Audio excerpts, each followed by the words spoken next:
Bilinguals are not two monolinguals within one person or one being, but we are our own unique individual speaker hearers that happen to have a command of multiple linguistic features, and we use them in a way that is different or unique. When you listen to language, when you produce language, what is your brain doing at any given point in time? That's what we're interested in. My name is Sarah Phillips. I'm a PhD student in the linguistics department at New York University, studying under Leena Pulkkinen, working on bilingualism with respect to language processing. The study is actually specifically looking at Korean and English bilinguals. There's a large Korean English bilingual population in the United States. I'm also Korean English bilingual. I'm mixed with Korean and Black, and so sometimes I'm speaking in African American language, and sometimes I'm speaking mainstream English, and sometimes I'm speaking in Korean. And I find that kind of code switching phenomenon really fascinating within the Korean American community. Unfortunately, this type of code switching phenomena does not get readily researched.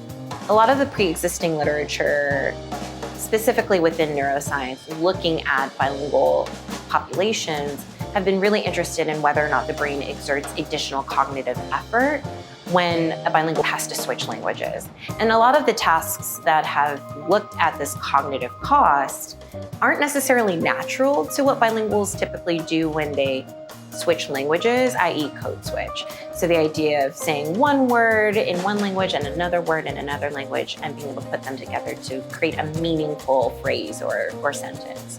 And so the point of this study is to say, okay, do we still see this kind of extra effort exerted when you're doing something more like code switching that you would normally do on a day-to-day basis? Language is inherently a social thing that we engage in, and our brains are equipped to be able to do very complex processes for us to be able to accomplish this type of social behavior. And so it's important to recognize that when you know multiple languages and are able to engage with both of those languages or multiple languages if you know more than two, that it opens up opportunities socially as well as potentially cognitively, depending on how the research turns out.